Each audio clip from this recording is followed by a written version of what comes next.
will be on right now. And then Zeke will get us rolling here, and each instructor will give a little bit of a preview and then introduce their students accordingly. And we have a lot of presenters. So really excited to hear what you guys are all up to. Thank you very much. Thank you, Megan. It is a pleasure to introduce Paul. Very briefly, I remember being very, very busy when Troy called me upstairs to give a tour to a prospective student. And a quick sort of look at the archives, a 20-minute conversation, and then he was gone. But lo and behold, in January, Paul was not enrolled in just one of my classes, but two. And over 16 weeks, a technical skill set, critical thinking about how history is, been told, and a voice on the page. Paul has gotten better week after week. And so the first of these two that Paul is going to do is a service learning project. And most of the time when we think of service learning projects, we think about a tribal or a geographical community. But as you listen to Paul do his presentation, think about community in sort of other ways, how it sort of manifests itself. So I'll let Paul do this. So Paul, go ahead and turn your video and your audio on and take it away. And then I'll talk a little bit about his English skills essay afterwards.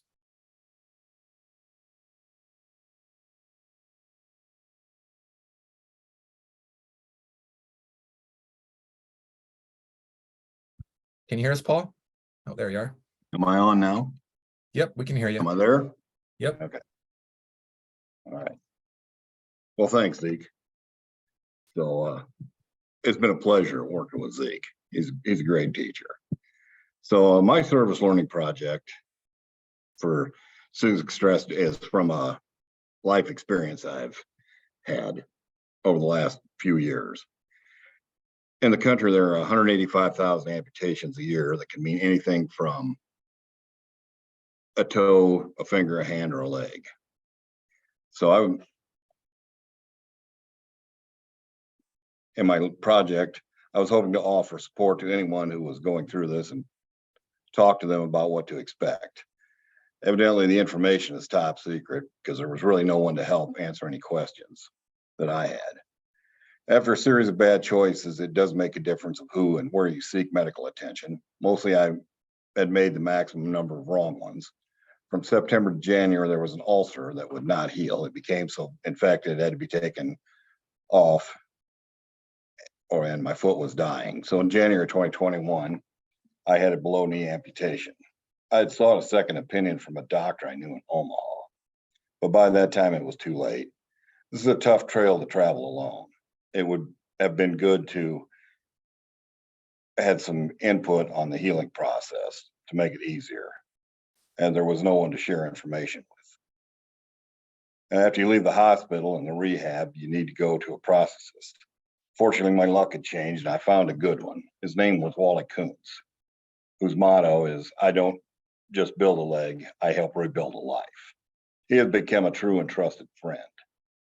There's a lot of time spent with him getting fitted and then the fine tuning so it will work. So I discussed this project with Zeke and asked him if it would be a good one. His response was positive. So in February, I went to Mercy. I found Julie. She was my main physical therapist. She remembered me and commented how well I had done. We visited for a few minutes and I asked if there would be a need for someone to talk to anyone going through this procedure. She said there certainly was. So we visited for a few more minutes. I left her my information. So late in March, I got a call from her and she said there was a patient who wasn't doing very well and asked if I could come and visit with him. So on a Thursday, I went to see him. She was there and introduced me to Gary. He was not doing very well. Emotionally, his demeanor was short, quite surly. I visited for a few minutes and it did not go as well as I had hoped. Julie asked if I could come back perhaps sometime when a family member was present. So Sunday after church, I went back to Mercy and looked him up. His wife was there and his attitude had changed, so I tried talking to him for a few minutes, not getting far. His wife followed me out of the room. She had some questions. We visited for a few minutes. She thanked me Then I left. I wish only I could have done more, but as the saying goes, it takes two to tango. A week or so ago, I got another call. This guy's name was Shane. There's still a chance his leg may survive. It's touch and go. I tried to convey to him to do everything possible not to have it amputated because it will turn your life upside down. My hope was to do some good. I'm not sure I helped. In life, all you can do is try and hope for the best. So, any questions?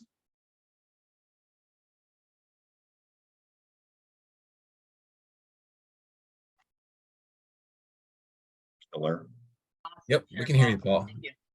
Yeah, like I said, it might take a little while for people to think about, but like, what is community, and how people are joined, is not always, in that traditional sense of one little town, right?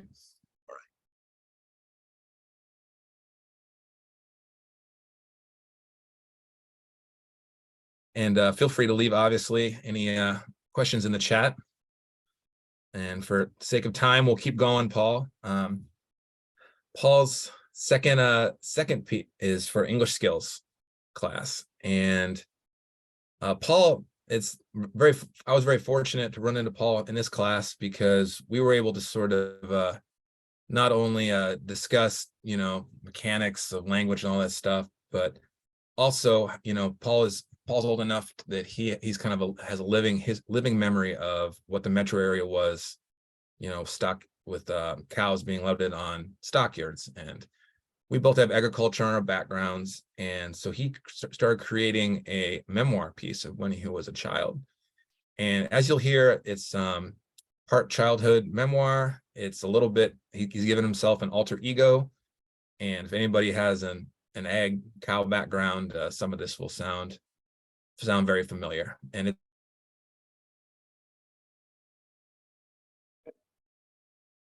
Well, we should probably start. This is probably PG 42. So there may be some rough language and some innuendo in it. But anyway, this is how it starts out. It was on a cold, windy December night in 1952. Two people got it on. The course of history was forever altered.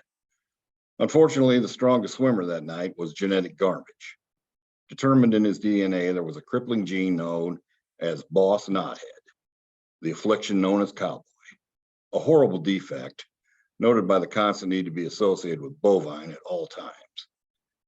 The only thing important to him in his life would be cows. The right kind of mother is very important in the matter. The wrong kind would dress you in snap front shirts with horses and cows printed on the fabric, blue jeans, and cowboy boots. The toys would be toy guns, hurdle tractors, plastic horses, ceramic cows, and ropes. The right mother would have put you in shorts, bought you dolls to play with. She would have kept you inside watching musicals, taught you ballet. There would be no direct sunlight, only filtered air, no sweating. The young cowboy would have learned to pay attention to school and classes that mattered. The arts, music appreciation, literature of the masters. After school, the boy would have been studying piano, reciting poetry, and playing badminton. Starting around 3 years old, the young cowboy would head outside by himself, drawn to the only place he will ever feel at home, the cattle yard. It's the enticing scent of corn, hay, and water mixed with some digestive juices that draws him. As a rite of passage, the young cowboy falls down and rolls around in it. After being baptized in the shit, there can be no redemption. If it isn't heaven, it sure is a close second. As the young cowboy grows, he will go to town. At the movie theater on Saturday night, the only thing that plays are Western films, with the exception of The Sound of Music. Really, the one time she tried to be the right kind of mother. Next week, John Wayne had better be back pushing cows in the original beef promotional movie, Red River, with Mr. Wayne horseback punching cows up the Chisholm Trail. I'll be right beside him, starting in Texas all the way to Abilene, 10,000 head. In reality, it probably took 6 months. The movie got it done in a couple hours. By the time the cowboy is 8 years old, he starts perusing the magazines that come to the house. Wallace Farmer was one of choice. Henry Wallace was the editor. His credentials were impeccable. He was Vice President of the United States, Secretary of Agriculture, breeder of hybrid seed corn, founder of Pioneer Hybrid. The man was a legend. In the back pages, there was a classified section. It had to be straight up deal if he was in it. There, that was where the good stuff was. An advertisement from the American Hereford Association. The boy mails a letter, and in return mail, they will expedite information about the breed. Next morning, there's a letter addressed to the American Hereford Association, Kansas City, Kansas. Now the hard part, waiting. Eagerly waiting for the response. Finally it arrives. Praise the Lord, hallelujah. Directly to his room to inspect the contents. The package exceeded all expectations. A letter from the head guy of the association starting out, Dear Paul, he must have heard about me. Now the prize. It must have been 30 pages of top secret information about the breed. A 4-color slick piece, pictures on the top sires, captions. It was to be a short winter learning all the ins and outs of the Hereford business. The Chisholm Trail was gone. With the newfound knowledge, everything will be okay. What a time to be alive. As you guessed, he had the wrong kind of mother. He still has snap front shirts, blue jeans, boots, and a lariat. His heroes will always be cowboys. The end.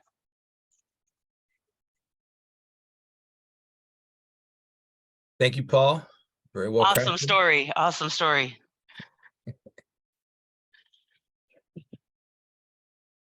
All right. Any other quick comments before?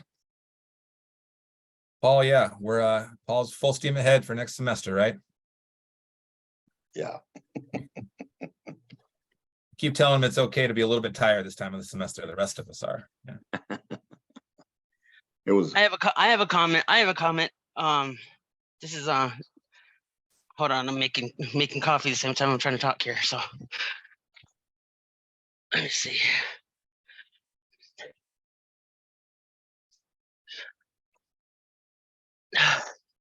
Hi, Paul. Hi, Kat, how are you? I met Paul at the beginning of the year, and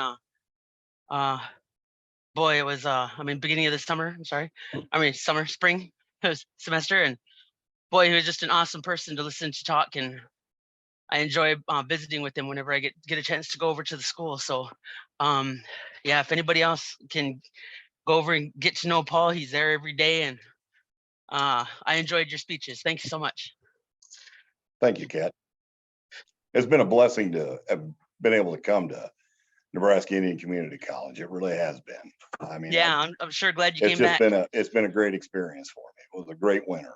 So yeah, I just got and done telling my sister how long it's been since you've been in school. 17 weeks ago, I couldn't even turn a computer on, let alone write a sentence. So Yeah. Zeke it has a major impact on me. So Yep. so if it was bad, blame Zeke. All the credit, none of the you. blame. Yeah. Thank you, Zeke. Okay. I'd like to ask Paul more questions, but we better get moving for the sake of for time. My next student, there's a lot of things I could say about Leah, but she has been a real gift this academic year. Journalistic writing, creative writing, the journalism internship. And I don't get to say prolific very often, but she has been prolific this year. Piece after piece, week after week, they just keep coming, and she has found her voice. Sometimes I can get a little micromanagey with these projects, like, oh, we should do this, and this. And so Wednesday, I was felt myself creeping that way. And Leah said that everyone needs to be led by rigidity, Zeke. And that was enough. I was like, okay. So I'm very proud to present Leah Vanoy, and she will be reading whatever she wants. So take it away, Leah.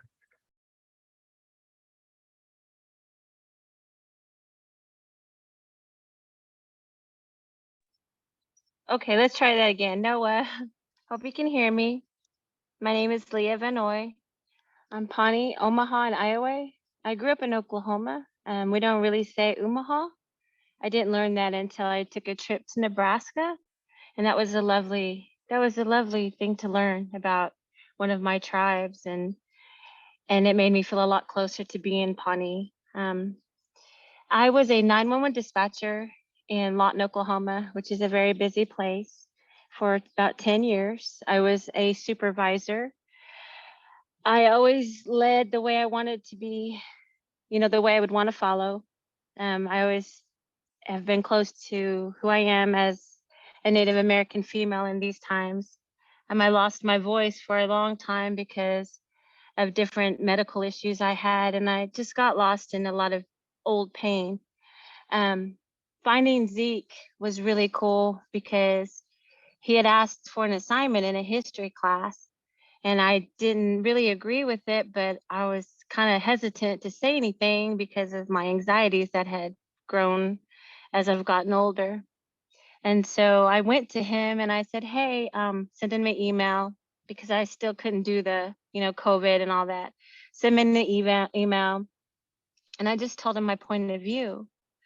And I thought about it in a way that I hoped he could really understand what I was saying. And the way we're raised, or the way I was raised, is you didn't talk about things that happened at the home. Whatever happened there stayed there. You smiled and waved, and you didn't let anyone else try to carry your pain, because your pain is yours. And so I didn't want to add to anybody. I didn't want to say anything. I just always, brushed it off. It'll be all right, put it somewhere. Well, when you do that, it doesn't go anywhere that's good. So when you put it somewhere, you have to eventually do the work. So that's what I've been doing. I used to be about 355 pounds, and I'm now down 135 pounds. You can do the math because I forgot. I'm a little nervous. But I want to make my outside match my insides. And I don't care what this looks like. I don't care how big I am. It's not about that. It's about how I feel. And that's what I want people to understand. It's about how you feel and the choices that you have. It's not about your have-tos in life. I mean, we have choices. And as women, as Native women, and just women in general, you can lose that you have value. And, it's hard. It's a hard role to figure out, traditional with colonialism and just everything. And but anyway, I could go on forever. So I get preachy or on my soapbox too, so I'll stop. But I have three works I'm gonna read. The first one I call is Warrior. And it's one of the ones that helped me really focus and not feel shame or guilt, because that's been my guiding force for my life, really, is shame and guilt, how not to feel it. So now I don't feel it. So now it's just easier. It's so much better. But it's titled Warrior. I am a warrior. I am fierce and I am brave. I had to find my way, and it wasn't easy, you see. This world almost broke me. I had to fight to want to live and remember those before me who fought for me sight unseen. I am still here for all to see. I am happy and I am free. I know who I am and who I want to be. I am a warrior and proud to be like my ancestors before me. I will fight for those around me and remember that the strength that I carry helps me see I am backed with love and hope, and that is all I need. The people I leave are the only things that matter to me, and the love we shared and how we cared is what will carry me through. I am a warrior, and I am here to stay until hiatus calls me away. Hiatus is the Pawnee word for God. That was one of the ones that really helped me. And when I'm struggling still, I'll go to that one to help me remember these feelings that I have of fierceness and being bold and brave and not being scared anymore to be seen.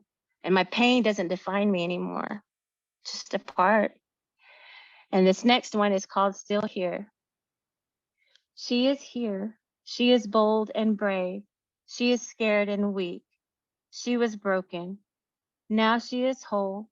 She knows who she is and where she belongs. She will not let anyone else tell her who she should be. God made her special and for others to see that they were meant to be. Life is hard and can take us away. Stay present and fight for all your days.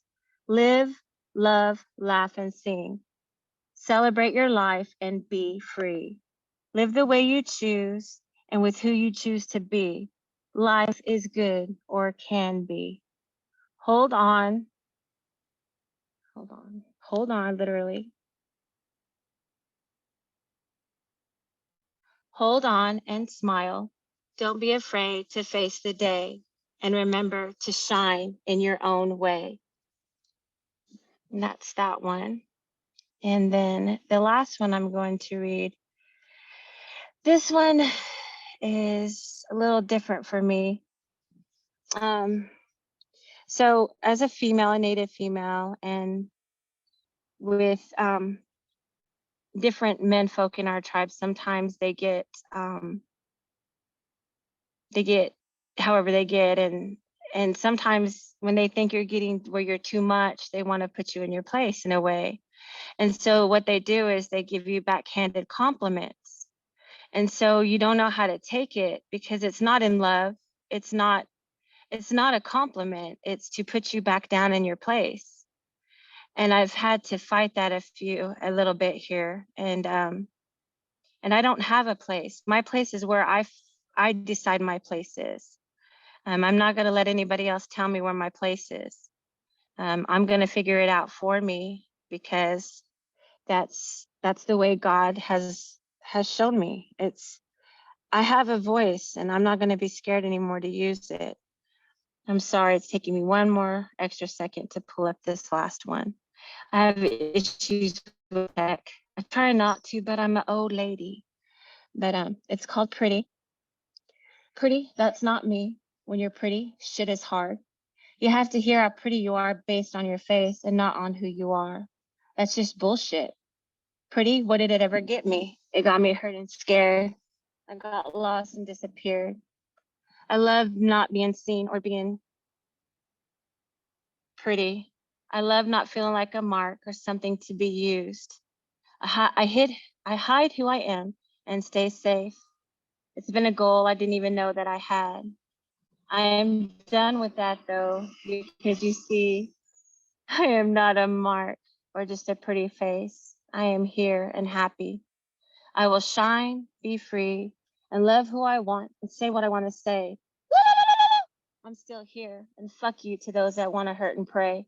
I pray for you and hope someday you find your way. And I do, I pray for them every day and with an open heart, with a good heart, because that's what it's going to take. It's going to take faith and sticking to what you know is right. And that's what I'm trying to do. And I'm very thankful to Zeke and NICC and PNC for getting me where I have my voice now. And I'm not scared anymore. And it's pretty cool. And it's really, when I say scared, for me, being scared is not of physical things. I've faced down a 30-06 with hollow point bullets before, but by a veteran that was off his marker, and it wasn't an issue for me. And I was only 18 at the time. 19, sorry. And so I wasn't scared then either, because as a Native woman, for me, I was never scared of death. I was always afraid to live. Not afraid to live anymore. So watch out, world. Anyways, but I'm looking forward to the summer and the internship and getting some good stories going. I've got about, I think, 10 stories. I hooked up with our tribal newsletter, and I'm going to be put on as a contributing writer. I started a poetry group on Facebook. It's called Words from My Heart, and I share my poems. So if anybody needs that, it's for females only. That way we can have a safe group and a place to grow together. I'm hoping, and it's for natives, non-natives. Pain brings us together. I don't look at I'm non-native too. I'm Jadextaka, or that means white in Pawnee. I'm Omaha, Iowa, and Pawnee, and I'm also Irish and Scottish. So perfect mixture there. And anyway, I'm gonna stop there because otherwise I could keep going on. Thank you. Nice job, Leah.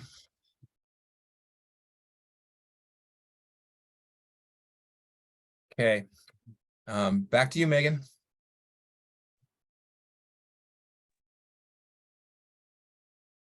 All right.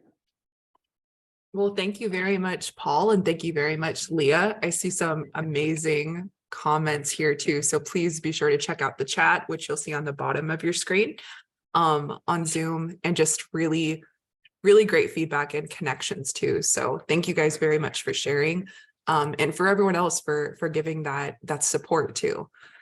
Our next set of presenters is the AHEC course. And so Chrissy Lesher is our instructor for this. So I'm gonna give the microphone, metaphorically, over to Chrissy, and she's gonna share about the AHEC group. Thank you, Megan. I am very excited to have our AHEC team here. NICC has a course that they offer in the fall, and we did offer one in the spring, and it's an AHEC course to learn more about the AHEC Student Conference that's held annually. But the AHEC Student Conference was new to all of us, the team who was able to go, and myself. So there were a lot of unknowns that made it a little scary, but also very exciting. We were, excited just to jump in and see what it was like. We were able to travel together and practice together and prepare for the actual student conference that was just held this March. And so I would like to let the team talk about their experience. They've created this presentation for you and want to share what the class and the conference was like for them. So I'd like to present Lauren Sherman, Avalie Fontenot, Kat Morris, and Tosana Walker. They were just absolutely amazing to learn from and to travel with and to celebrate with. So thank you for all of that. Okay, Megan, am I going to be able to just share the PowerPoint? Yep, try it out, and we'll troubleshoot if we need to. Can you see it? Not yet.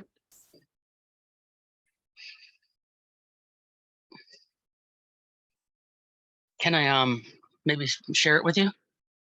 Yep. I should have did this before. Sorry about that. No, that's okay. Should I share that top right share button, or should I copy the link and put it in the chat? You can try the top right share button, and then it should show you like your screen, or it may say specific windows.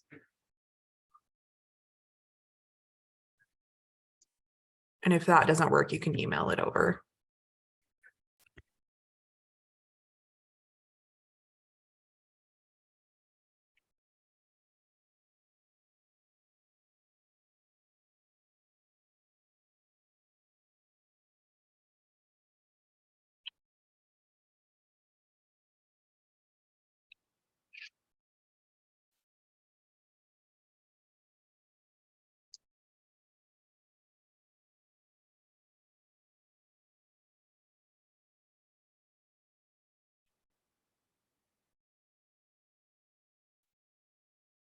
All right, I emailed it to you. Okay, just give me 1 second. Sorry about this, everybody. Should. That's okay. Technical difficulties, right?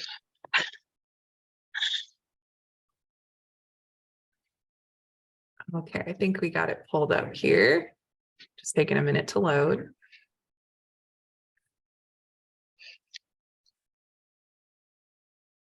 All right, I'm going to share my screen here. And for those of you in the AHEC group, just let me know when you want me to go to the next slide. If you hit the slideshow, Megan, it's on a timer, and the only one that you need to kind of pause on is when we introduce ourselves. It's the picture of us with all our Okay. names on the screen. Perfect. Okay, we'll try it out. Okay, so we went to AHEC this spring, and we had a great time. So for anybody that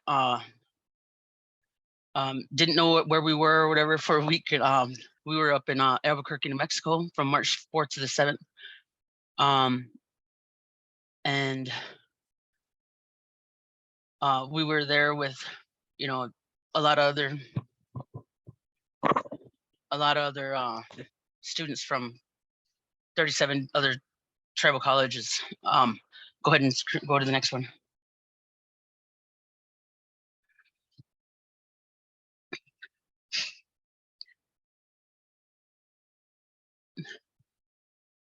Oh, nobody can see this or what? Okay. Well, we can see it. The qualification screen. All right. Okay. So for AHEC, your qualifications are you need to be a TCU tribal college university student with a minimum of 9 credit hours per quarter or semester.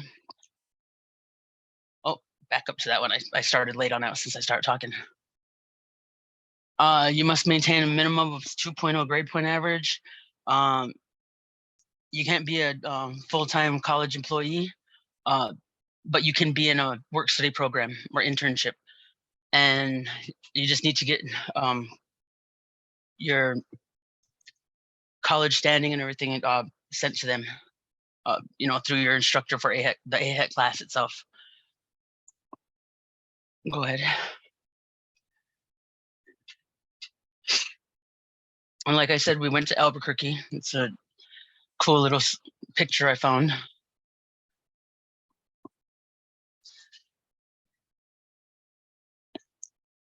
Okay, so while we were back here having you know, 7-degree, you know, weather over here, then you know there was good weather over there. And my teammates were oh.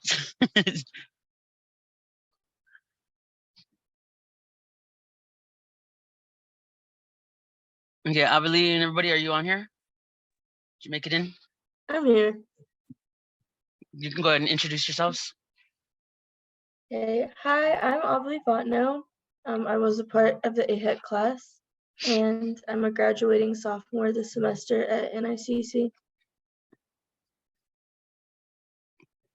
And I'm Kat Morris. Everybody kind of knows me. I'll be graduating in a few days also, but I'll be continuing on with my with one of the bachelor programs next fall. So I thought I was going to be going somewhere else, but I think I'm going to just be staying here. Lauren? Hi, my name is Lauren Sherman. I'm Omaha, and I'm going to be graduating as well in this couple days. And I had a really good time with these ladies when we went down to AHEC. And when Christy was talking about our travels, it just made me smile because I remember everything was all smooth until we got back to Omaha Airport. We could not find our car. We were going up and down the elevator. We spent like a whole hour in the parking lot looking for our car to go home because nobody didn't remember where we parked at. So and I got a stomach bug, so I was yeah, leaving my sick. DNA everywhere. It was just like it just started making me remember, but we had such a good time. The college paid for everything, our flights, our room. We stayed in a really nice hotel. It was called the Clyde. It was right next to the conference. We didn't have to walk too far. They gave us money to eat on, and it was just a really overall good experience for me. And I just thank NICC for giving me that opportunity and to meet new some of the students. I really enjoyed the ladies traveling with them. Okay, I don't know if Tosana made it in. I think she said she got kicked out a little bit ago.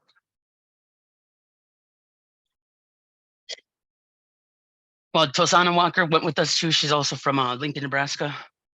And yeah, She's gonna be go to the next graduating slide. too. Yeah, she'll be graduating also. Yeah. All right, so we wanted to thank President Oltrega and NICC for allowing us to fly out there. We thought we were going to be taking a 2-day trip driving, and we were able to fly, so that was great. And then we just had a couple of pictures. I took took pictures of our. We were all excited to fly, so I was just snapping pictures. And took a couple. I was looking for UFOs actually in that one picture. Crop circles. No. All right, next slide. That was my Denver International Airport picture. And we from that flight to the next, to Albuquerque, we met me and Tosana met this guy that we were sitting by on there. I believe his name was Eric. He was a teacher. He was going to a whole nother conference down there, but he rode with us and everything. He was a lot of fun. Then we finally got there. Almost the whole plane was AHEC students. So that was a cool thing to watch. We were all walking down to get to the outside, pick up our suitcases. Next. And I'm not sure, Chrissy, can you say who this is in the middle? In the middle picture, it was a previous student of ours. Christina Kaufman. Yeah, she said to say hello to a lot of you teachers that remember her. That left picture there was registration. We were waiting to go get our bags. They gave us commemorative bags and everything, swag bags. And that was our hotel, the Clyde Hotel right there. It was right across the street from the conference, so that was great. And this was our picture for the Parade of Flags. Like I said, we were there with 37 other, we were 37 colleges, and there was over 1,100 students there. And apparently when that lady was asking if we were there, the Kaufman, when she said, did we show up yet? The little priest told him I don't think they came. So that was kind of funny. Let's see. Okay, so this was the General Assembly where we actually paraded into, and I didn't get as many pictures on there as I'd like to and everything, but that's what the whole entire place looked like. It was just packed with students. But I just wanted to say it was kind of cool. Our keynote speaker was Migizi Pensino, and he's from up in Red Lake. He's actually the writer for Reservation Dogs and countless other things. But we got to listen to him speak and everything, and it was a blast just to listen to him talk about it and everything. For anybody that knows Reservation Dogs. All right, so our Knowledge Wheel competition covered 5 books, and they weren't easy reads. I mean, there was, but they were kind of all right. So we went into this competition. We didn't know how many other students were there and everything. We actually made it to the we won our first round. Second round, we knew we needed to jump on our books, so we got on what we could. And Chrissy snapped this picture of us. It was kind of a cool picture, I thought. We actually made we lost our second round, went into the losers bracket, jumped back in from the third round, and that was our third round. The next picture there. Yeah. We thought we were bomb right there when we got back into in the positive round and everything, but we got tore up in that fourth round. they were good, but in our defense, the books were about the students of tribes that that actually won. So all right, next one. All right, this was our team here, and we took the name Ladies of NICC since we're all of our students that went to AHEC were ladies. And the next slide. All right, I put this on there especially and everything Abelie was a good sport. She never picked up a bow in her life and everything, but because we needed 4 people on a you know, to make a team for the team competition, team rounds and everything, then she agreed to grace us with her presence there and everything. And so thank you very much, Abelie. That was great that you did that for us. We had a lot of fun doing that. And there's some pictures of us. Our perfect form. No.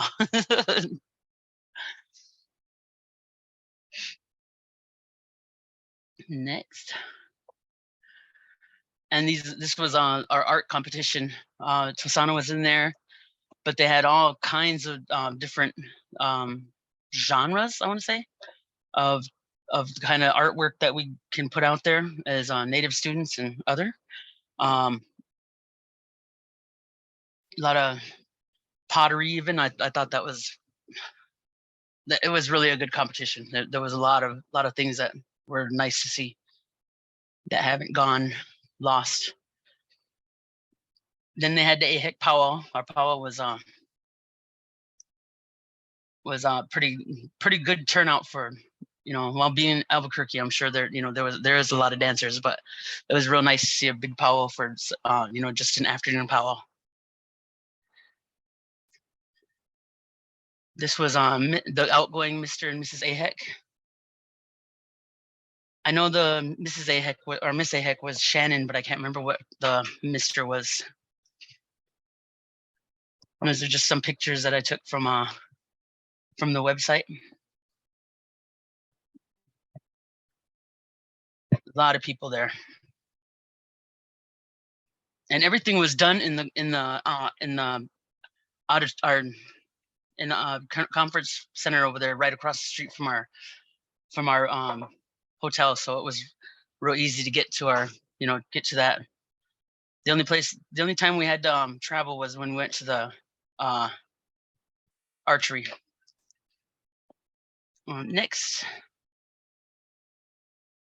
It's a picture with Miss AHEC, the outgoing Miss AHEC. She actually got to be Miss AHEC since 2019, since we haven't had a AHEC since then.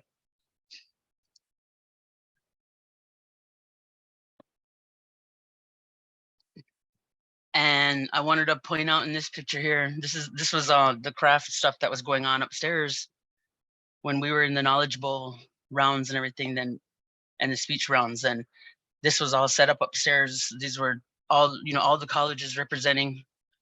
There was also the Morningstar counseling from up here that we use. These are the Morningstar ladies that we see all the time. Next. And then we went to the hand games. I went with Tosana the first night, and the second night, I wanted to make sure Abelie had seen a hand game with the Cheyenne style, because I had never seen it before. Seen it before. Just the way that they're all right there gathering and everything. It was an awesome sight to see. Next. Okay, and then here's the AHEC Awards banquet. And this was a shot that I took off of the website, with 37 tribal colleges and over 1,100 students attended.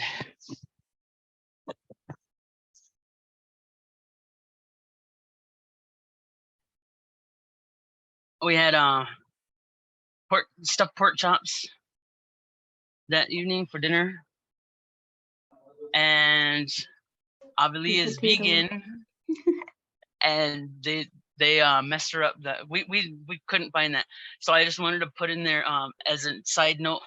Next year, we need to make sure if anybody goes that's vegan, we need to order ahead of time. And we made sure she got a plate too. Yeah. We would not stop asking them for a plate. Yeah, it took about 20 minutes to get her a plate, but we finally got her a vegan plate. It was next one. Chrissy wasn't able to sit with us. She was on the next table next to us. But these were actual instructors and everything that were sitting with us on our table. And those And I were was running on Indian time, so I'm not in that picture. and I received a third place for a serious speech. The speech I told was called The Mission.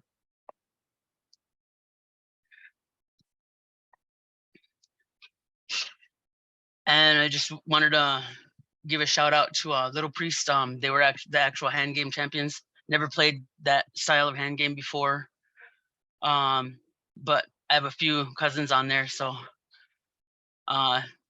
you know, not for that, but you know, it was just cool that you know one of the schools from this area and everything won the whole shebang.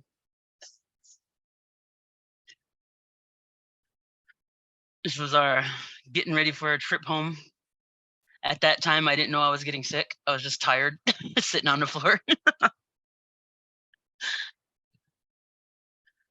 And this is just a side note here. We got a email, so look in your email, you artists. It's from President Oltrey, and he's saying, I mean, you know, he sent out that they're doing the new artwork for the new AHEC next year, and it'll be on everything like that first slide was. Your artwork will be on there, and the winner receives $500. So you know, $500, you know, goes a long way when you're not working and being a student. And for all you Breaking Bad fans, this is the hotel that they did the scenes from there, and Frontier Restaurant that they did a lot of scenes for the restaurant scenes in Breaking Bad. And those are my pals right behind me in that one picture. No, that was cool. That was in the conference center. It was the bronze statue. All right, the end. Until next year. Next year's AHEC will be in Minneapolis, Minnesota. Thank you. Anybody have any questions?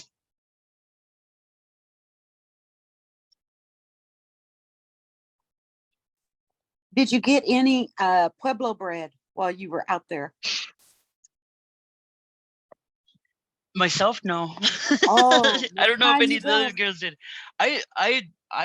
We wanted to go do you know, do a few things. We weren't able to. It was windy. We couldn't go to the lift that takes us up the mountain. And the caves were too far away. So next time, check out Old Town. And there's I used to live in Albuquerque. Is why I know this. And there's also another restaurant that was featured with Breaking Bad, which is called the Dog House, and it's a hot dog place. Somebody just told me that. Yeah. Somebody just told me that. Yeah. I applied to Sippy College for fall and everything, but I think I'm still back and forth on it. I'm pretty sure I'm going to stay here, but yeah. I really loved it down there. Well, I'm gonna tell you, Sippy's quite a ways from downtown Albuquerque. I do know that. Yeah, So, I know it's way. Yeah. yeah. Yeah, I looked at it. I searched it and everything. So yeah. All right, but I guess that's all I have. Megan, thank you so much. Thank you, Chrissy, for going with us and being such a big help and being such a cool person taking us. Thank you, Kat. She had to get after me a couple times. I was late, almost messed us up. It was really an amazing experience, and the team was really felt like it shouldn't be kept a secret, and it wasn't, but we thought through this presentation that might encourage more students to consider taking the AHEC class in the fall, which sort of prepares you in different competitive areas and events that you have a personal interest in, so that you can potentially be a part of the crew that goes to compete in those areas. And this year it is being hosted by the Woodland region, which we're a part of, and that group of TCUs. And so it'll be in Minneapolis. So if this looks like something you're interested in, please, reach out to me or any one of the team members. They might be willing to, if they're willing to share about their experience and what that was like. But you take the class first so that you're prepping the whole time in the fall and into the spring so that you really feel like you're in a good place to represent NICC in the best possible way. So I don't want to take up too much time. I don't know if anyone else wants to make a quick comment, but I do encourage you to consider this as part of your college experience. I just wanted to say to my teammates and everything, man, you it was very fun hanging out with you girls, getting to know you guys a little better. And now we know what's up with that AHEC reading and everything. And yeah, it was a powerful experience. That's all I gotta say. It was great. Thanks, you girls.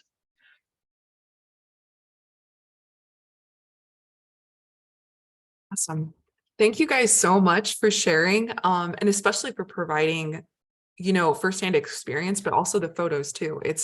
There's so many awesome things that go on, and I really appreciate those pictures too, because it allows us to kind of, get a sense of what's in store for future semesters too, for a lot of us. So thank you guys very much for sharing. We are at about halfway through our presentation here.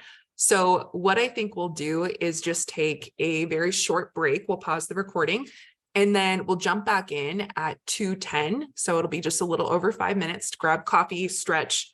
I know it's Friday too. So I'm really excited for the weekend coming up, and I'm sure you all are too. So just take a little break and we'll be wrapping up our week and our semester in a good way at 2:10. And then following, we will have Native American history since 1890. And our groups, like Cheryl was saying, are going to be a little different here. We'll kind of talk about how folks are, where their groups in, and we'll kind of provide some clarification there. So Native American history since 1890, American Indian business leaders, and then Omaha tribal history. We'll be wrapping up on that tail end. So I'll see everybody at 2:10. Megan, We'll stop the recording here. Yeah, Cheryl, go ahead. is it too late for me to email you this PowerPoint? Yeah, you can send it over. Yep, no worries. Okay. All right. Will you put your email in the chat for me, please? And I'll just forward it from Valerie. Yep, sounds good. All right. So our next connections on the list are for Native American history since 1890. I know Wainima shared that she may not be able to be here today, and I just want to double check to see if she was able to connect in. Nope. Okay, so in this course, our first group, and thank you, Cheryl, for the connection here too, consists of Valerie Russell, Cheryl Hill, and Karen Littlecook. And I will let them share a little bit more about their presentation here, and I'll share my screen.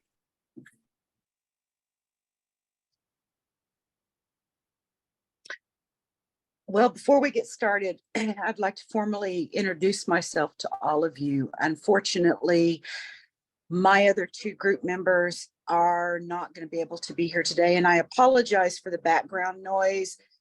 They've decided to cut the grass, and I can't get them to stop that, so I apologize. So before we begin, let me introduce myself to you.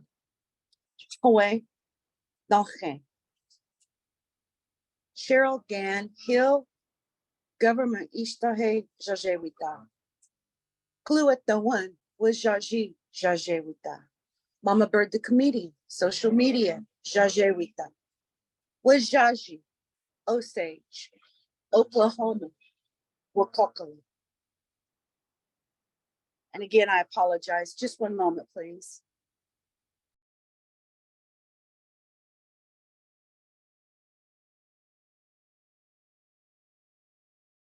Once again, I apologize for the background noise. So what I said to you was, hello, how are you?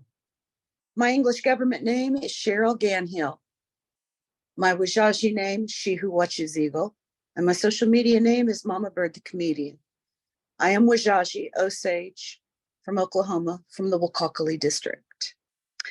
Our presentation today is in regards to our Osage Nation. And the reason why we chose this is because it was talking about Native peoples and federal policies. And if you know anything about the Osage Nation, you know we stand out in a very unique way historically, not just with the federal government, but with our reservation here in Oklahoma, because of the fact of our minerals estate. And this is going to give you a brief history of who we are and why we are so unique. To say it without sounding condescending, our tribe stands out uniquely on its own, because there's no other tribe throughout Turtle Island, federally recognized or state recognized, that has had to deal with the United States government in such a way that we have, to where we have had to fight for the United States Congress to give us our sovereignty. So with that, let me share with you that we are a part of the Sicagnu Nation. We share the same Dahigi language as the Omaha, the Quapaw, the Kanza, the Ponca,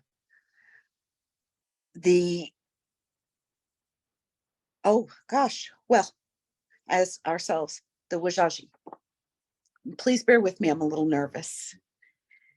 So when we arrived, we came from the heavens, when there was 4 parts to the heavens, and we asked to come down here to be physical beings. And it was the eagle that said they would be more than happy to guide us down, but we had to come in 3 groups. And so the eagle led the 3 groups into the red oak trees. When we arrived, there we saw nothing but blue, but water, and we wanted to see what was underneath. So the great water spirit came to the first group and said, I'm going to help you. What I'm going to do is I'm going to name you.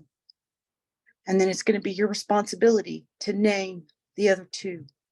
Your name is Wajaji, children of the middle waters. So the Wajaji named the first group Sijo, which is protectors of the sky, or the sky people. And they're also known as the Great Osage. Second group was named the Hunka, the keepers of the land. They're known as the Little Osage. And if you know anything about my Osage people, you know we are known as the Great and Little, meaning our Great Osages, men and women, stood at a bare minimum of over 6 feet tall, where our little were short like myself, 5 feet and under, which makes sense. Our sky people had to be tall and great to protect the skies, and our little had to be shorter to be closer to the lands, because we're the keepers of the land. We started in Pennsylvania, and our lands went clear down into Oklahoma. And over time, those lands were taken from us. We can go to the next screen, please. As you see, starting from 1808 to 1825, when we were still in the Ohio and Indiana and Iowa, Missouri, Arkansas, Kansas, and Oklahoma areas, we had 3 treaties, 1808, 1818, and 1825. And during those 17 years, our land dwelled even more by over 113 million acres. And over 17 years, our people were given from the United States government a grand total of $166,000 over the course of 17 years, meaning they gave us pennies for our lands that they actually stole from us. The Treaty of 1868, known as the Drum Creek Treaty, took place while we were on our last chosen reservation in Kansas. That was then when the United States government said, we're going to move you from here and you don't get a choice, but we're going to give you some money for your land. At that time, 2 of the 3 French fur trappers, known as the Jean-Pierre, or the Choteau brothers, pardon me. These 2 brothers, Jean-Pierre and Augustus, had lived and worked closely with the Wajaji Osage people. And Jean-Pierre Choteau became an official U.S. agent on behalf of the Osage Nation. And he told our people, he said, you know, with what we've been able to help you with, you actually have, with what they're going to give you, enough money to buy your land. You'd be the first people in history to do this. And they can't ever move you again. So our band leaders and our chief got together, and the land we chose, which was once our own lands that were taken from us, ceded to the Cherokee Nation, was here in Oklahoma. It's now known as Osage County. And we purchased that for a little over 1.6 million. And in 1868, December, we made our Trail of Tears. We started out 4,000 strong. And by the time we arrived, we were down to 550. But the land we chose, again, was our own land that we had to buy back. Next slide, please. The choice that we made in Osage County, again, my apologies on the amount, was less than 1.1 million. Land was horrible. If you know anything about Oklahoma, you know it's known as red dirt country because of the red clay. Where we're at in northern Oklahoma, it's a mixture of red clay and soil. It's overrun with sandstone, blackjack trees. And at that time, fruit wouldn't grow. Even though it was one of our hunting grounds, we weren't here for very long because livestock didn't stay. Free range buffalo didn't stay for very long. But yet we chose this.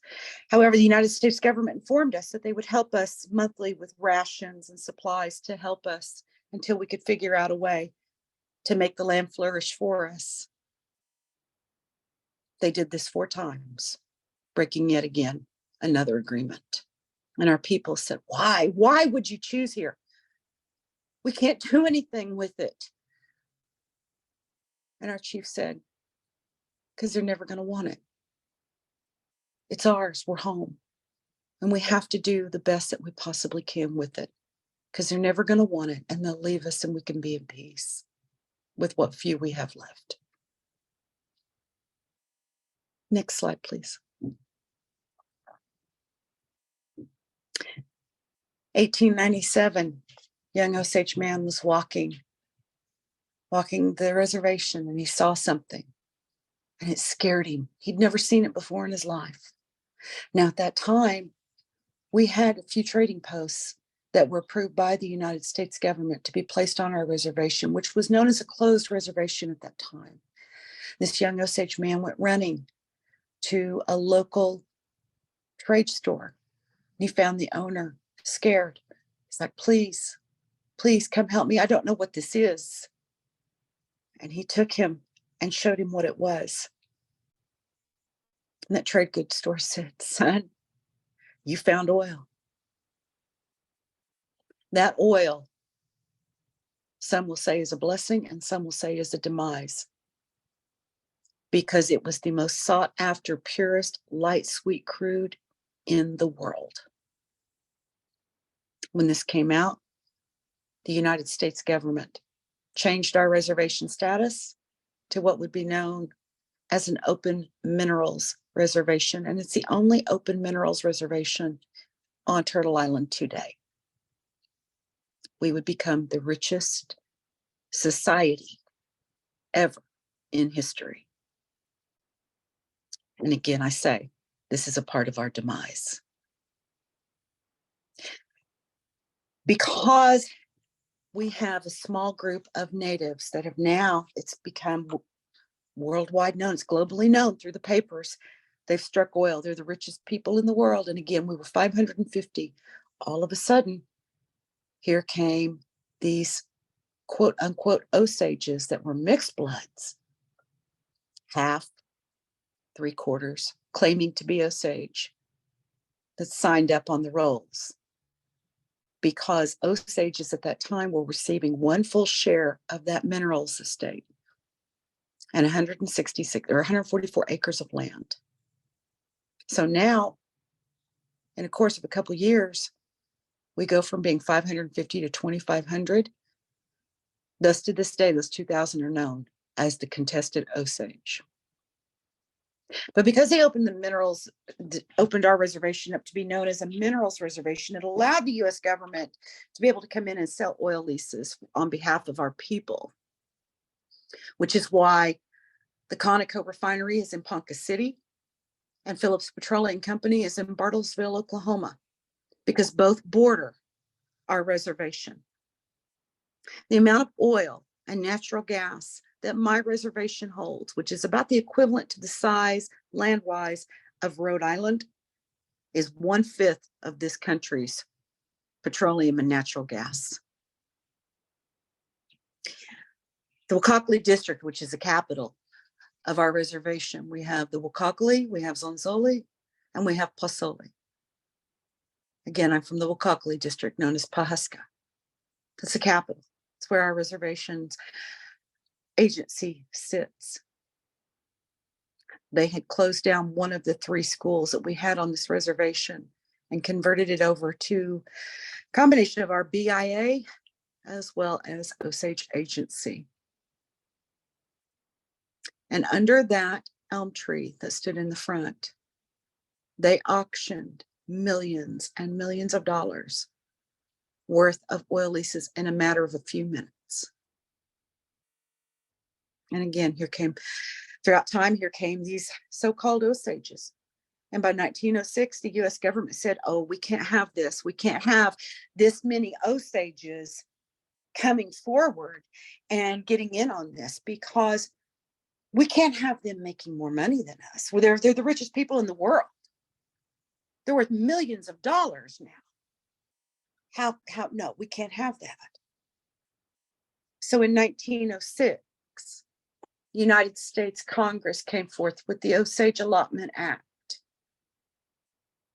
That meant the United States government determined who would be on the rolls, who would be Osage by blood quantum, and who wouldn't.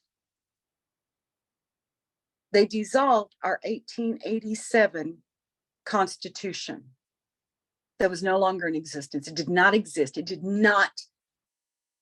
There is no Constitution anymore.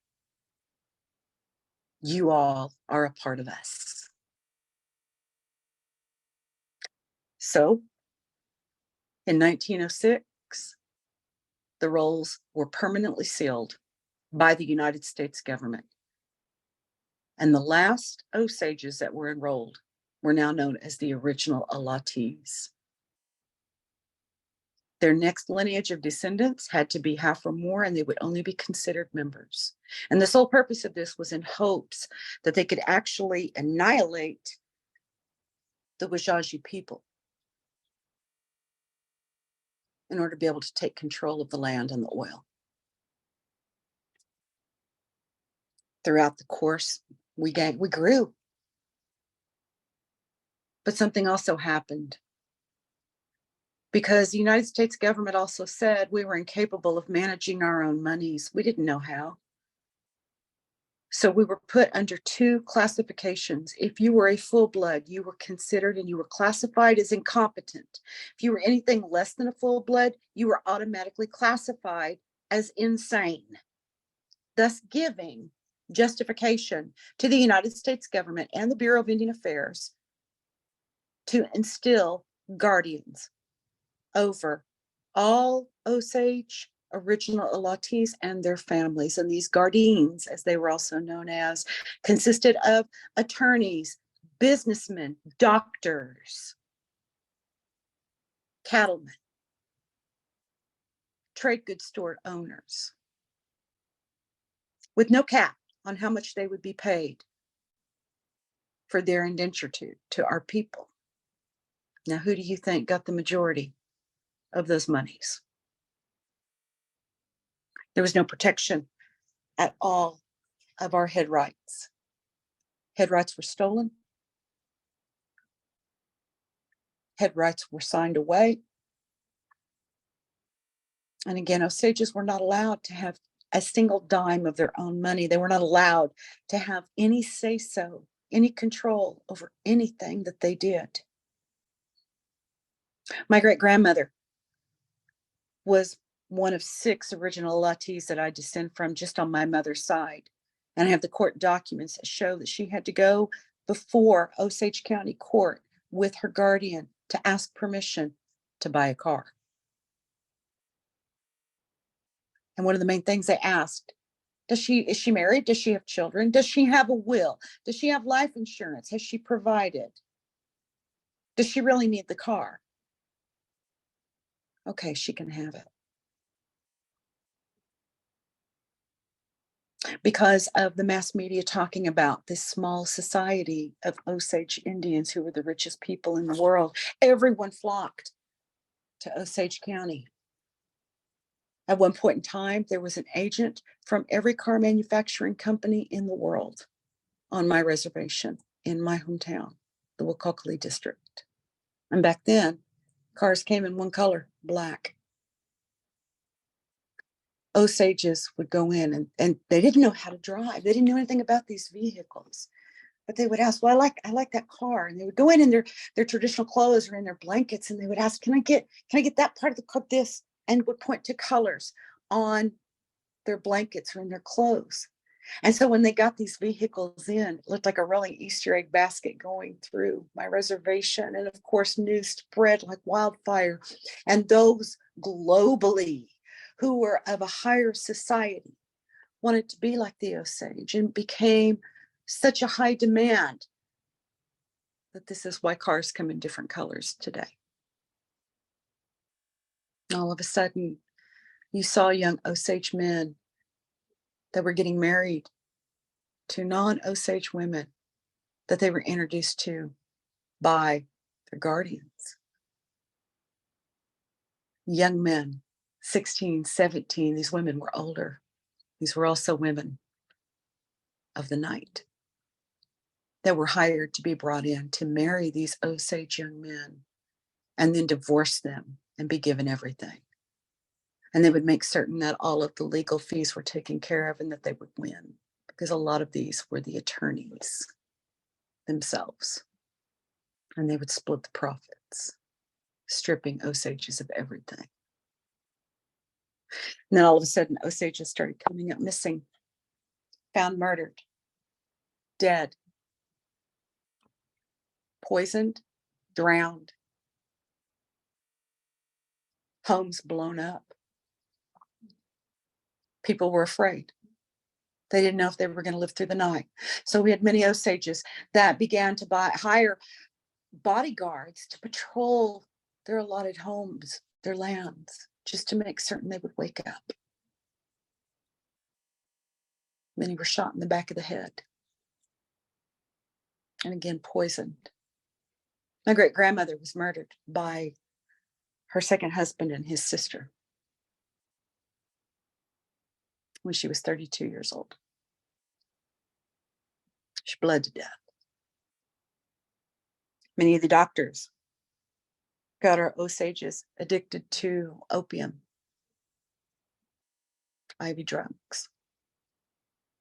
And when these Osages came up dead, many of the doctors and the MEs, there's many death certificates that were altered to make it look like my people died from natural causes or from suicide or acts of God. And then who inherited? The guardians.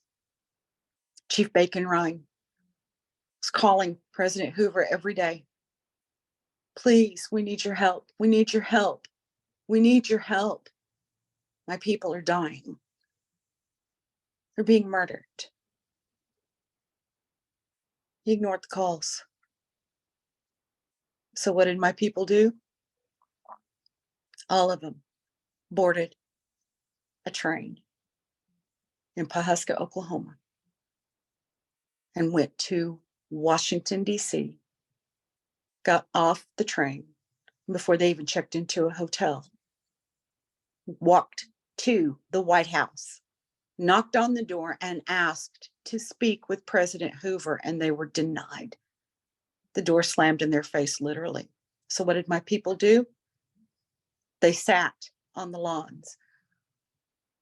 Band leaders, council, chief, assistant chief, elders, aunties, uncles, children, grandchildren. And they waited. Finally, President Hoover said, we got to meet with them because they're not going anywhere. This was the first ever peaceful protest of any Native tribe. And you'll never find it in your history books at all. Peaceful demonstration. Because of that, the FBI was already in place, but primarily they worked as for Secret Service. So President Hoover decided, all right, here's what we're going to do. We're going to take the FBI, we're going to expand their services, and we're going to send them there because these are still federally protected lands. But we'll also utilize this to check out, we can further investigate organized crime and things happening against our country. But right now, let's focus on this. So the first murder investigation for the Federal Bureau of Investigations was the Osage Nation murders, known as the Reign of Terror. One of the main key players was a man by the name of Bill Hale, known as the King of the Osage, because he was a businessman. He had befriended many. And with the help of his nephews, murdered over 12 Osage members, focusing primarily on one family who he had his nephew, Ernest Burkhart, marry into. And that's a famous case that's talked about in the book, Killers of the Flower Moon, the estate of Molly Burkhart.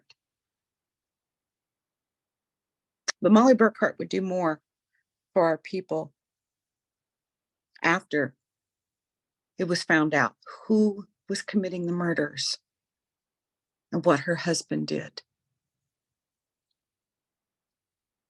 She had a landmark case where she fought to be considered competent and no longer have to be a ward, to be able to be in control of her own money. And she won. And because of that landmark case, many more came forward, thus ending the guardianship of our people. Head rights were still gone, land was still stolen. Many other murders happened over oil and gas and land. And again, my people were still under the thumb of the United States government determining who we were as Osages, our council, how we governed ourselves, and a forced blood quantum by the United States government. And again, like I said, we still continue to thrive. So, next screen, please. Before I start here, I want to add something else. And please don't go back to that screen. I just want to extend. I noticed something I forgot to mention. When we talk about the trade goods stores, I forgot to tell you all, there was 2 separate lists of how things were sold. There was a goods list for the general public, and there was a goods list for Osages. Now, back then, a bar of soap cost about 3 cents a bar. My Osage people were paying $9 a bar, and they weren't allowed again to have their own money. They had forced charge accounts. And who was in charge of their money? Who was their guardian? The trade goods owner. So, another example, when my grandfather died in 1920, a funeral back then would cost at max, I mean, an outstanding elite funeral, be about $500. My family paid over $2,500 in 1920. So, but again, we married, we had children. Our tribe grew by population. And yet we still weren't being recognized. So it was brought before the United States Congress that they had to amend the 1970 or the 1906 Act And they did. They didn't open our rolls. But what they did was they extended to include descendants. You still had to be half or more to be considered a member, but they would allow the Bureau of Indian Affairs in Pawhuska to issue the CVIB cards to show that, yes, there are descendants. 1985, my people got tired of this. They're like, we have no constitution. We have no way. We aren't allowed to govern our own people. The way that the United States government has this in place, in order to be able to run for council or for chief or assistant chief, you have to be a shareholder. As it is, because we have non-Osage shareholders, they're allowed to vote in our elections to determine who our leaders are. Not to mention the fact, depending on how much of a head right you have, that's how much your vote counts. And if you have 3 head rights, you get 3 votes. But if you have a quarter of a head right, your vote only counts as a quarter of a vote. This has got to stop. Why are other tribes protected and allowed to have constitutions, but we're not? And we're federally recognized. We provide 1/5 of the petroleum here. We pay a gross production tax.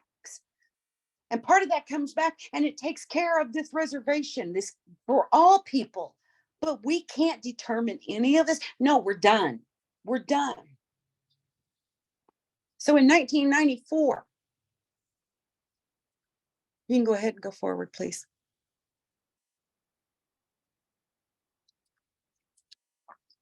In 1994, our people as a whole were allowed to vote for the very first time, and thus removing anybody who was not allowed, that was not Osage, but a shareholder, no longer allowed to be able to vote in any of our elections.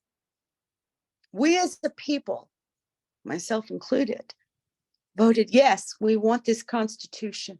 Yes, we want this form of government. Yes, we agree. We need a national council and we need a minerals council. Yes, we need this. We need a national council for our overall tribe, but we need this minerals council for our shareholders, our Wajaji shareholders, and for our minerals estate to protect it. Yes, we want it.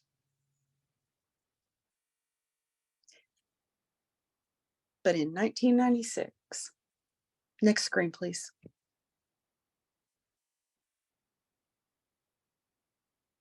Here we go.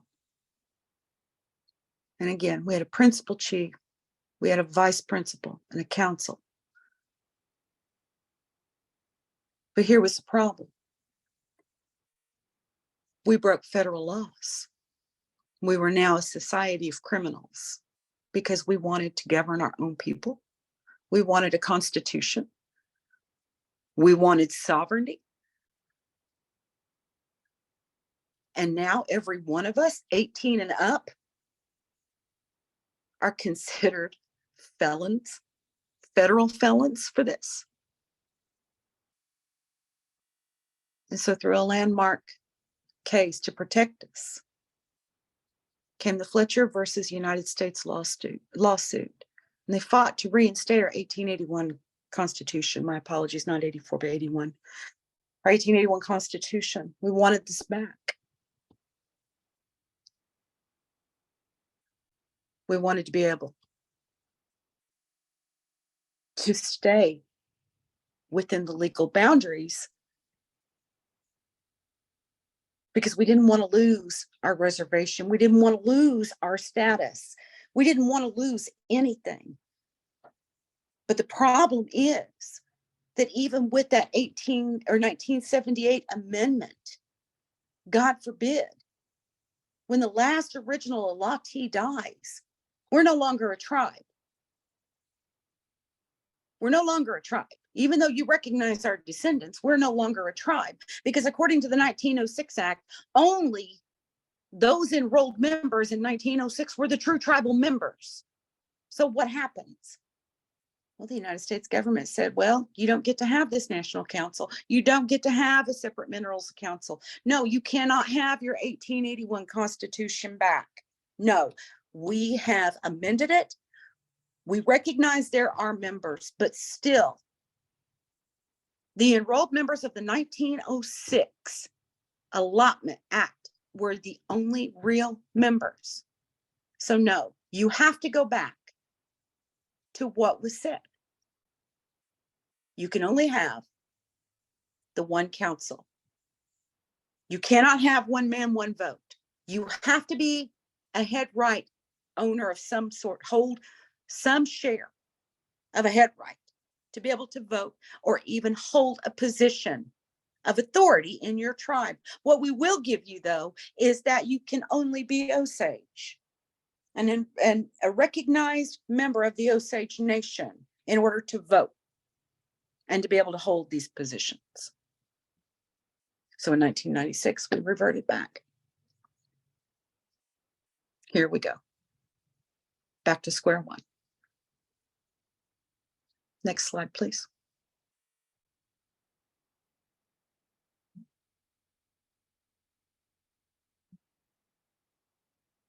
July of 2003. An Oklahoma Republican congressman, Frank Lucas, had been approached. He had befriended many members of the Osage Nation and had been approached by the council, chief and assistant chief. We need help. We have one original allottee left. One. And when they die, we're lost. Because of the 1906 Act, and even with the 1978 amended Act, again, we're lost. We lose everything. And he's like, I had no idea.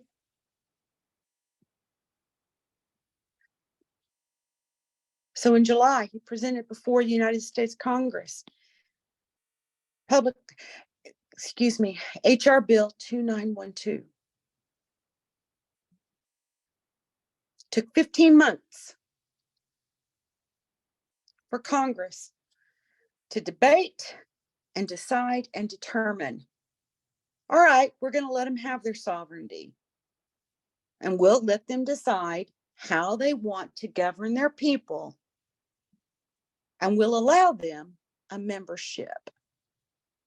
But we will not unseal their rolls. March 2005, Public Law number 108-431, to reaffirm the inherent sovereign rights of the Osage tribe to determine the membership and form of government.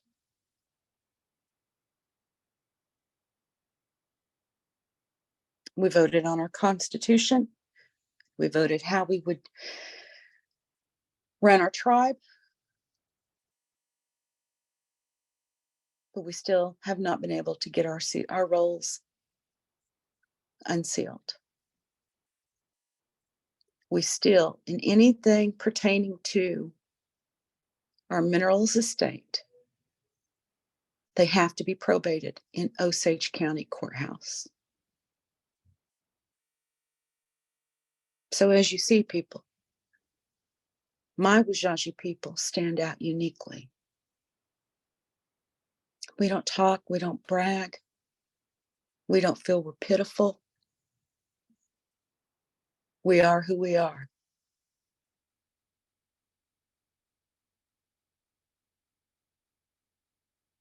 You're going to see more in October when that film comes out.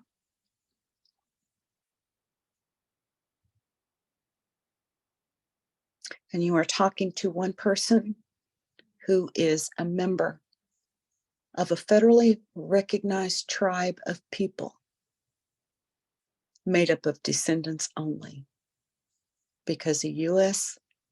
government will not relinquish that hold. October of last year, we celebrated our sesquicentennial. I was there at the 100th centennial. And because of COVID and my mom's health, I wasn't able to be at the 150, but I got to see it online. I'm a proud Wishaji woman.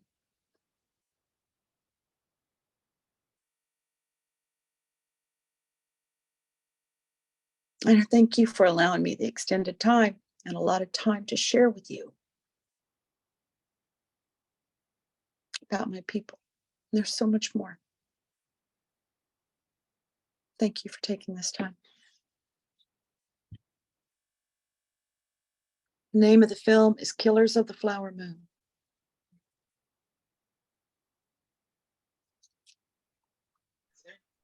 Killers of the Flower Moon, you said?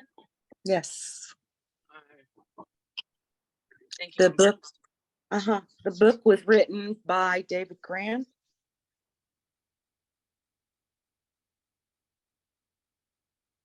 And when you read it, you have to remind yourself, because it is very well written.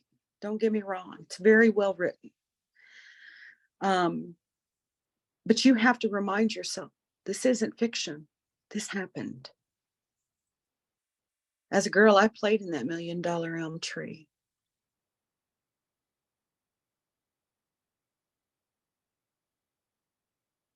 There are many that have, they've exploited my people recently for fame about these stories. And with what Leah Vinoy was talking about earlier, when she said, you know, we're taught to keep these things to ourselves. We knew about these traumas. We knew about these murders. We knew what happened to our people, but we didn't talk on them. We didn't speak about them. These murders continued throughout even my lifetime. And again, I'll be 55 next week. Even in this century, we've seen a murder take place. So can you only imagine the target that's going to be on my people's back? Because there's many out there that do not feel and believe that we are smart enough or competent enough to do anything but keep our money at home.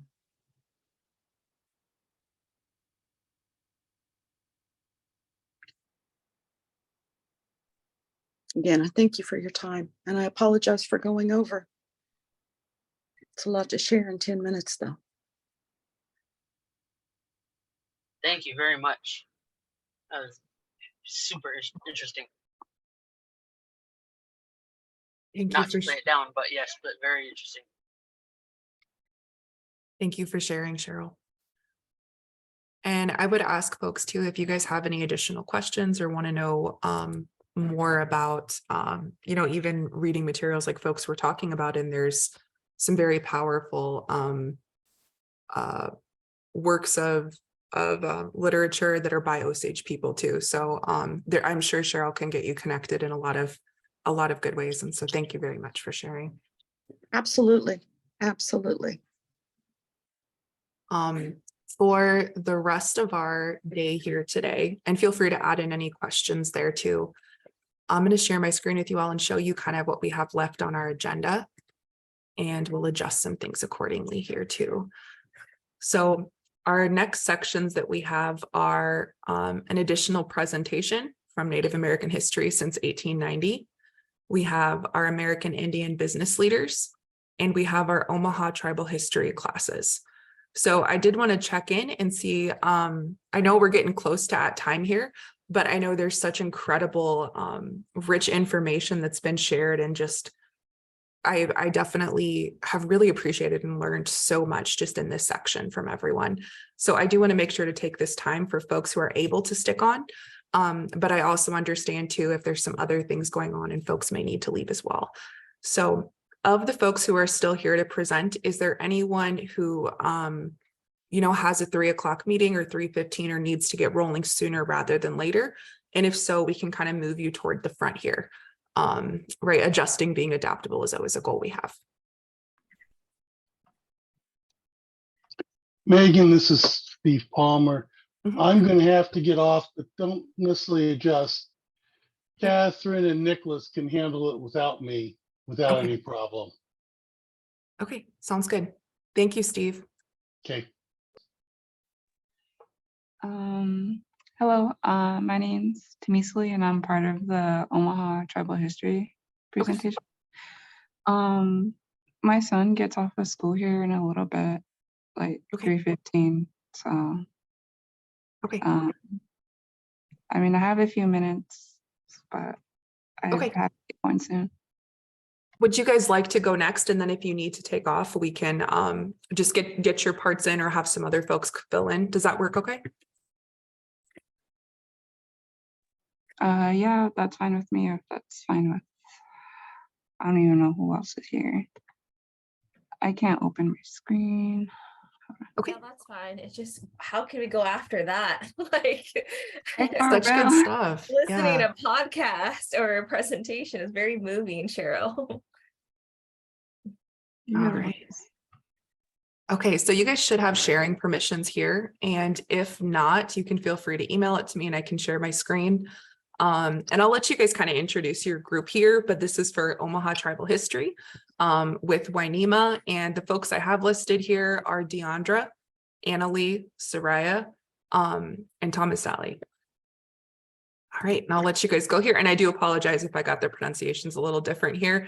Running some stuff on the back end, so I'm working on it, and I will do my best to adjust and correct here too. So thank you.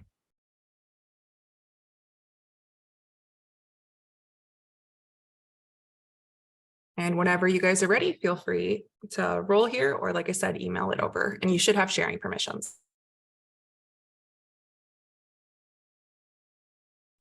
Okay. All right, Megan, thank you. Thank you to Ms. Lee for telling us that you have to leave. I am so used to Teams that I know. I forgot how to share on Zoom. So give me, oh, right there. Okay. All right. Okay. All right, so we'll make this brief. So this was part of our class. I'm not sure if Marnie was able to get on, but one thing that she emphasized and kind of called me out on is I do not ask for forgiveness from my elders. I excuse myself for coming up here and speaking as if I know. So as Omahas, it is not our culture to say, forgive us, elders, as we speak before you. That's borrowed from other tribes. And what we would say would be, forgive us for taking this time for you to listen to what I have to say.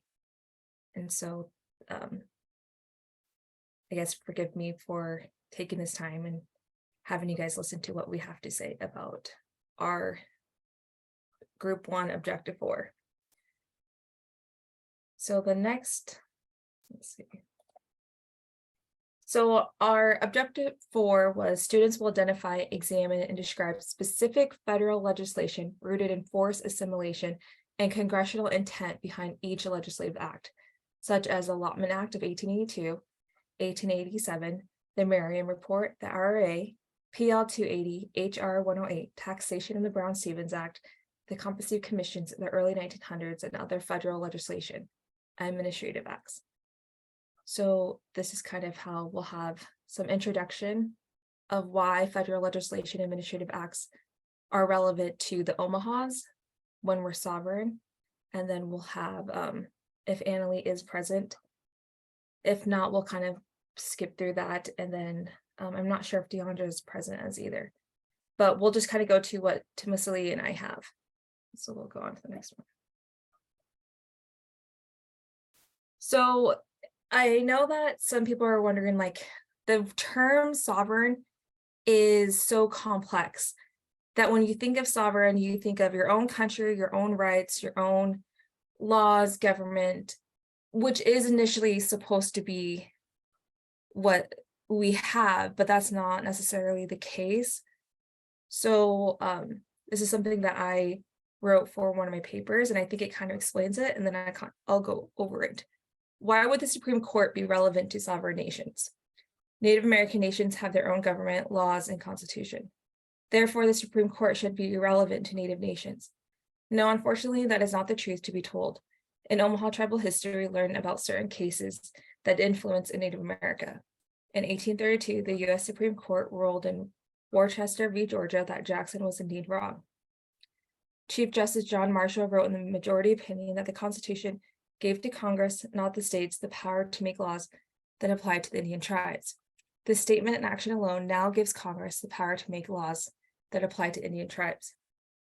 So what it's saying is, even though we are our own nation, we're still under Congress. And so if they pass a bill, it's going to be applicable to all Native American nations. So we're not necessarily sovereign. So it's important to understand who's in the seat of the Supreme Court, who's your legislation for each state, and so forth. Okay, so I'm not sure if you guys heard about this. This was kind of like, well, I'm sure most of people have heard about the case Nebraska versus Parker. Now Congress makes a decision where the boundary line for Native American reservations exist. This became a problem in a Supreme Court hearing for the Omaha tribe. This was a recent case in my lifetime that affected the boundaries of the Omaha reservation. This case was Nebraska versus Parker. This was the result of Congress not diminishing the boundary lines for the Omaha reservation back in 1882. The decision was not made by the Omaha tribe. The decision was decided by Congress through the Supreme Court. So what it's saying is that even though we were given these boundaries by Congress on where our line was, Pender was still a part of the Omaha reservation. But at some point, that line was kind of like ignored. And so Pender didn't want to be taxed for selling liquor or any of that such, because the tribe could tax them. Now, at that point, someone decided, like, hey, like light bulb, why are we not taxing Pender? Why are they saying they're not part of the reservation when they are? And so in order for that decision to be made, it wasn't made by the tribe because it was supposed to be our land. It was made a decision by the Supreme Court. So in conclusion, Supreme Court have the power to make life impacting changes for Native Americans. It is important to be aware and educated who hold the majority seats in the House, state, judicial, and executive. It is imperative to realize that the Omaha tribe is very much influenced by the United States judiciary system. This is the Allotment Act. Briefly kind of going over both of those, unless Annalie is here. Is Annalie on? I don't see her name on here, Soraya. Okay, so let's just move forward. The allotment in the Dawes Acts quickly is just it was different plots of land that were given to Native Americans and family. It was kind of, well, there's so much that goes in behind it, but for the sake of time, let's go to the next one.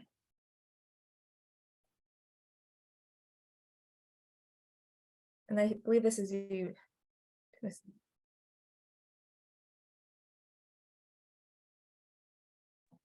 Oh, okay. Dang, I can't see the bottom. Maybe I have to go to. Okay, just give me a second.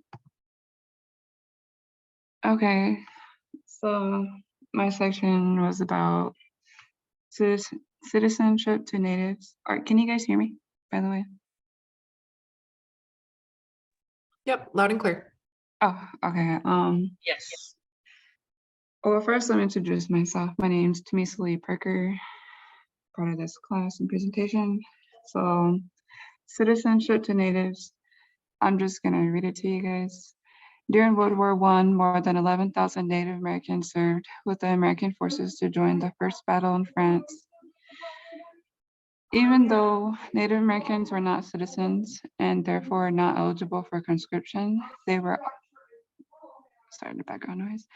They were also put into dangerous roles such as snipers and first scouts. And one of the soldiers quoted, "I know I might get killed, yet I ought to do something for my country, as we Indians are the real Americans." So first off, that the United States were more in the sidelines of World War I, but a lot of them volunteered to fight anyway. And a lot of Native Americans volunteered to fight, but more of them got drafted. Native American languages were often used for radio transmissions by the American forces, and frequently special codes were created for secret messages. They became the forerunners of the code talkers in World War II. All while at the same time, Native American children were being punished for speaking their own languages in government schools. And I had to bold that last part because it was really important to me, because it's just really sad. But our language was being used to win the war when we weren't allowed to speak our own language back then. It was until after World War I in 1924 that Native Americans were granted citizenship in the United States. They were honorably discharged, determining that it was only just and fair that all Indians be declared citizens. Congress passed the Indian Citizenship Act in 1924. Under the act, Native Americans still retained their tribal affiliations and rights to tribal property. Okay, you can do the next slide.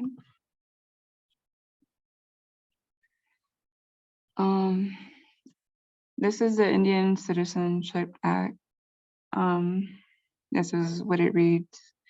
Be it enacted by the Senate and House of Representatives of the United States of America and Congress assembled, that all non-citizen Indians born within the territorial limits of the United States be, and they are hereby declared to be citizens of the United States, provided that the granting of citizenship shall not in any manner impair or otherwise affect the right of any Indian to tribal or other property. Thank you for listening. Thanks, Leslie. So the Merriam report was a work and study that Lewis Merriam decided to do after realizing that there was all these policies being forced upon Native Americans, and he decided to look into a research project that said, okay, well, we're placing all these policies, but what is the outcome of the policies that you guys are forcing upon them? And so after he did this study and research, he it was actually quite it wasn't benefiting the Native people, it was actually doing the opposite. But it exposed the poverty and the oppression of culture and society. These allotment acts were for Native Americans to become farmers and become businessmen or women, and being able to generate revenue for themselves and become more industrious, when in reality that's not what happened. A lot of Natives were selling their land and becoming dependent on what was resourceful from the government. And so prior to that, the government was thinking that, well, we're doing all these things to help them, when actually it was doing the opposite effect upon Native American tribes.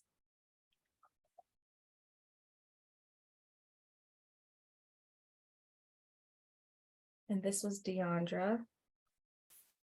The Indian Reorganization Act, or what they would like to call the Civilizing Act. The Indian Reorganization Act, when we first read about it, it was talking about getting rid of the savage and becoming a citizen, having them be able to become more civil and society accepted. And so this was an act that was implemented on Native people to stop your savage ways and become more civilized like the non-natives.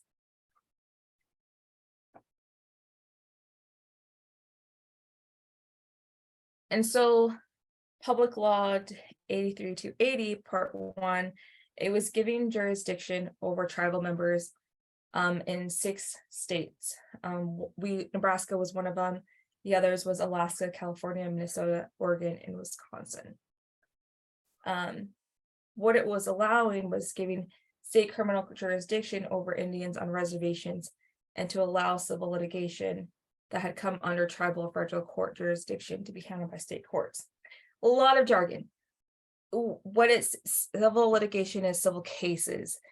So now they have the permission to have cross court cases instead of just allowing cases to be resolved on tribal land. They're now going to allow states to step in, which kind of backfired because there wasn't a lot of funding. Or I'm sorry to mislead, I think you might be saying this on the next one, so I don't want to say too much. So I will go to the next one. Oh wait, no. Okay, so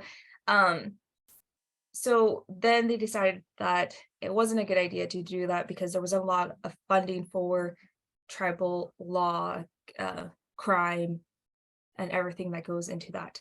So they said, how are we going to fund tribal court officers, court administrators? So the BIA would have to step in kind of as a medium between state and tribal. And so Public Law 280, I'm very indifferent about it personally, because you have crime that happens on reservations and you do want it to be prosecuted. But then it's like saying, okay, well, if it's not as important, it's not going to be getting at the attention of state. But then if it is important and your tribal law refuses to kind of, be sly about it, nothing's really going to happen. So unfortunately, tribal law and tribal court isn't effective. It's not something that's actually happening. There's no legitimacy within tribal court. And so I think that this is a Public Law 83-280 needs to be revamped, revised, and get more input from other nations on seeing how can this improve, how can jurisdiction improve, how can we hold our law enforcement accountable and our state accountable. What are our legislators going to do for that? And so I had the opportunity to meet with the senators a couple of weeks ago, and I asked that question. What are you doing as our state legislators to improve the relationship between Public Law 83-280 and tribal law? I still have yet to receive an answer, but just questions like that. You have to have accountability for actions, and this is a good starting point, but it needs to be improved.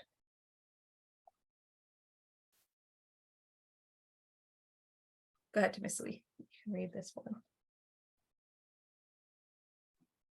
Okay. Okay, the Blackbird Band. The area is named for Chief Blackbird, an Omaha leader of the late 18th century, after lengthy court battles and several standoffs beginning in the 1960s. Blackbird Band is a thumb of land along the Missouri River. Only God knows who owns it. Then again, maybe not. If the land could speak, what would it say?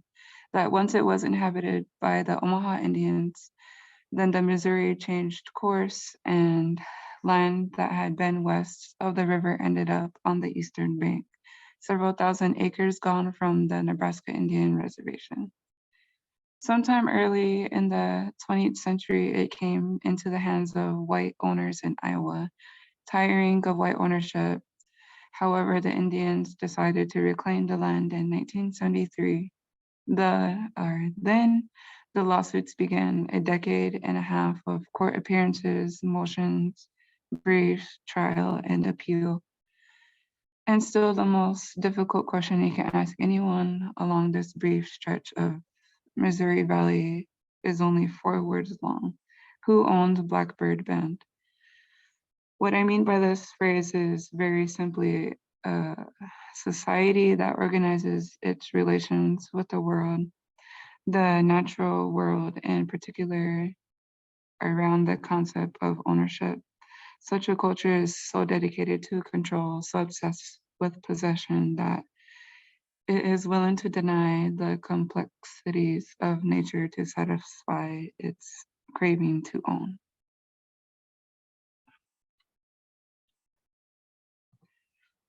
Okay, this is my section, the Nebraska versus Parker. I'll read it. In previous years, the Omaha tribe has entered many treaties with the United States to sell land for a fixed sum of money in return.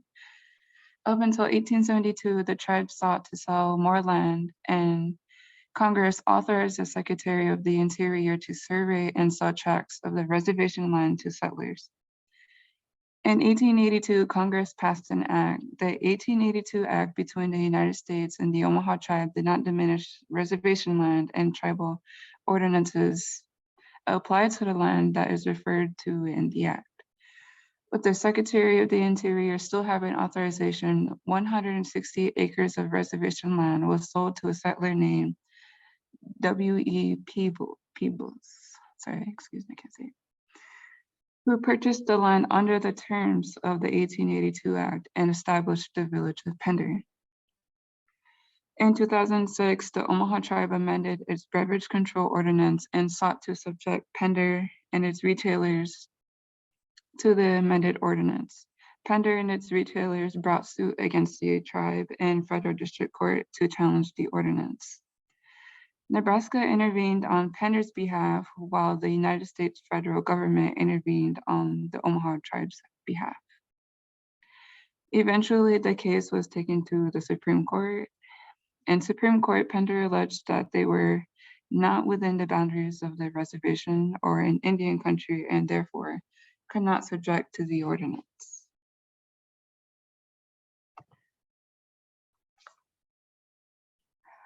Nebraska and Pender sought declaratory relief and a permanent injunction prohibiting the tribe from asserting jurisdiction over the disputed land. The village of Pender brought to the court of the tribe's absence from the territory for more than 120 years. Very compelling, but expectations of non-Indians living on the land cannot determine reservation boundaries. The Supreme Court sided with the Omaha tribe and stated that only Congress has the power to diminish reservation boundaries, concluding that the 1882 Act did not diminish the Omaha reservation. The courts denied relief for Pender. Although in 2006, those decision really wasn't decided, and I think it was in 2014 where Mitchell Parker, he brought up the case again, and him and his wife brought money so that they could buy lawyers. I didn't get to put this in there, but they bought lawyers and they brought the case back up to the Supreme Court, and eventually into 2016, by unanimous decision, the Supreme Court handed the Omaha tribe victory to tax liquor stores in the village of Pender, Nebraska. Although the tribe won, I'll just read the next slide. Unfortunately, this case is known as an imperfect victory since the Omaha tribe is still not receiving taxes from Pender. So to this day, Pender isn't paying taxes to the Omaha tribe. And to my understanding, that the tribal council is in a process of once again bringing up this case and bringing up the case so the tribe can receive their taxes, since that's what they're supposed to be doing. But yeah, Mitchell Parker, also known as Chiefy, was the chairman at the time who engaged and fought for this case, hence the case name Nebraska versus Parker. And Mitchell Parker was my grandpa, and he just passed recently in February. So here's a picture of him. I had to include it. So yeah, thank you for listening. Thank you, Miss Lee. And that is all. If there's any questions, please put it in the chat box. Thank you, Megan.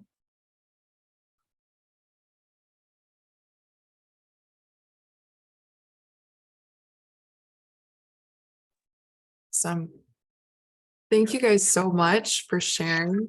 I really appreciated too seeing kind of like the photos in the background too, and that tech support really helps me learn more too. So thank you guys. I know we have a couple other presentations here. Just give me 1 second.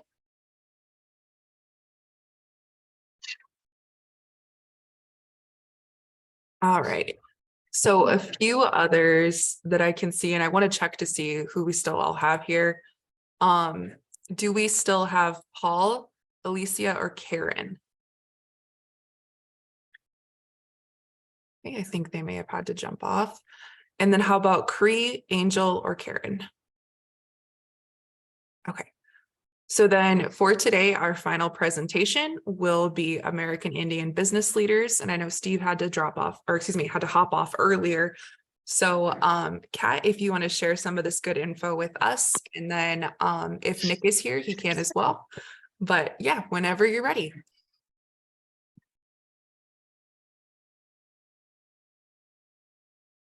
Oh, I didn't know I was already unmuted. Sorry. Okay, so let's see. All right, so if I can switch this. All right, let's see, American Indian Business Leaders is a new club on our campus, and it's a chapter of a national club. So just wanted to give you some statistics and invite you guys along, whoever's in. Let me just get started. Let's see, only 11% of Native Americans obtain bachelor's degrees and 6% obtain graduate level degrees. The AIBL aims to provide Indigenous youth with resources, support, and work experience necessary to improve these statistics. As the direct result of completing our internship program, students always report tremendous growth.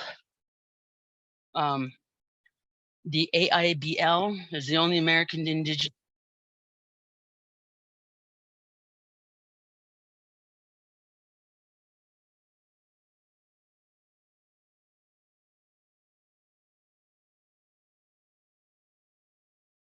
Kat, I think you hit your mute button.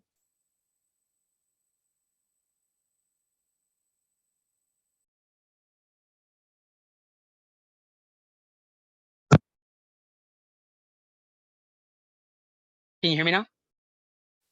I can hear you now. Okay, sorry about that. I think I just pulled it because it's. All right, so I don't know where I left off, so let me just start here.